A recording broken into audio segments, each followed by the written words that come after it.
ठाकरे बंधूंमध्ये युती होणार का, तर त्या संदर्भातल्या काही टॉप 9 बातम्या। कोणत्याही अटी शर्ती नाही आहेत, दोन्ही भाऊ एकत्र येऊ नयेत असं काहींना वाटतंय। प्रश्न फक्त इतकाच आहे की भाजप महाराष्ट्रात हिताच्या फॉर्म्युलामध्ये बसत नाही। महाराष्ट्र हित हेच आमचं ध्येय, संजय राऊतांचा दावा। ह्याच्यामध्ये अटी शर्ती वगैरे आल्या कुठे नाही आल्या। काही लोकांना हे भाऊ किंवा समविचारी पक्ष एकत्र आलेले नको असतात, त्याच्यामुळे हे अशी काटे मारत असतात।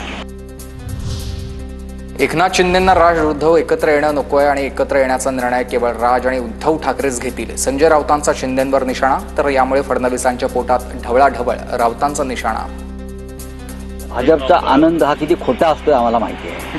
ते आनंद पोटात माझ्या मावेना हे असं त्यांच्या जरी असलं, आतापर्यंत काड्या घालण्याचं काम कोणी केलं कॅफेत जाऊन, हे आम्हालाही माहिती आहे। त्याच्यामुळे जो निर्णय घ्यायचा आहे ते फक्त उद्धव साहेब आणि राज साहेब घेऊ शकतात।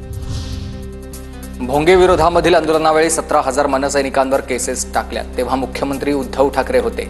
आता ठाकरेंना ही चूक वाटते का, मनसेच्या संदीप देशपांडेंचा सवाल। हा महाराष्ट्रप्रेमी, हा महाराष्ट्रद्रोही याचं सर्टिफिकेट वाटण्याचा अधिकार शिवसेनेला नाही।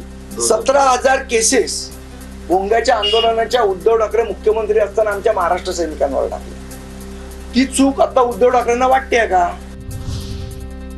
मुंबई ठाणे परिसरामध्ये ठाकरे बंधू एकत्र येण्यासाठी बॅनरबाजी, महाराष्ट्राच्या आणि मराठी माणसाच्या हितासाठी एकत्र असल्याचा बॅनरवर उल्लेख आहे आणि युतीच्या चर्चेनंतर ठाकरे समर्थकांमध्ये आशादायी चित्र आहे।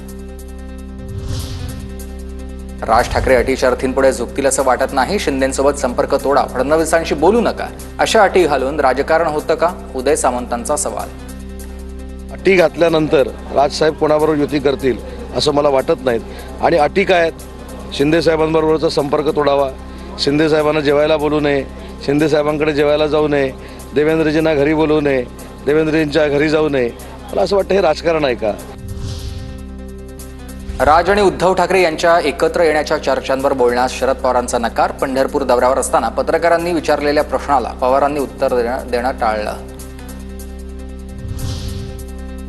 दोन भाऊ एकत्र येत आहेत, या चर्चेवरून इतकी चिडचिड, रुको जरा सब्र करो, युती झाली तर अजून बदनाम व्हायचंय, रोहिणी खडसेंचा एकनाथ शिंदेंना टोला।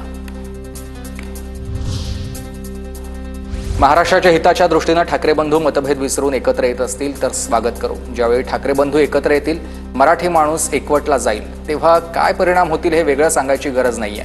हर्षवर्धन पाटलांचं वक्तव्य।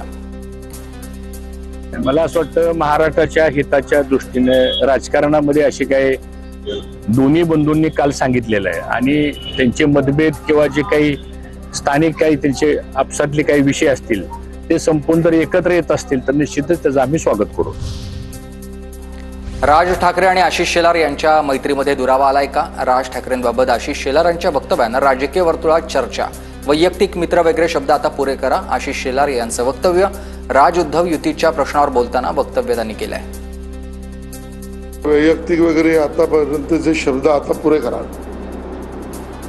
माझ्या दृष्टीने माझे वैयक्तिक मित्र वगैरे होते, तो विषय संपला। राजकीय विषयावर मी राजकीय भाष्य एवढंच करीन।